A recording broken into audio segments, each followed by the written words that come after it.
Hi friends, आप लोग कैसन बानी। हमरा आशा बा कि आप लोग स्वस्थ हो मस्त हो।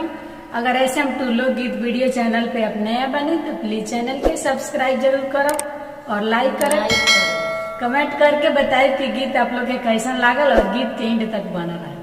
सलाह कर पंडित के काका दियाई, सलाह कर पंडित के काका दियाई, धोती दियाई की गमछा दियाई, धोती दियाई की कुर्ता दियाई। तू चुप रहा, तू चुप रहा धनिया गोदहे दियाई, तू चुप रहा धनिया गोदहे दियाई।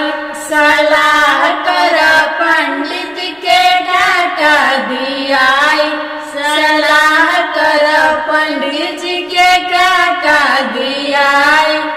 लोटा दियाई की थाली दियाई, लोटा दियाई की थाली दियाई।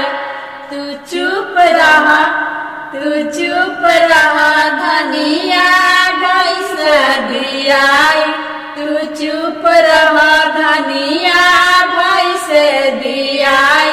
सलाह कर पंडित के काका दियाई, सलाह कर पंडित के काका दियाई।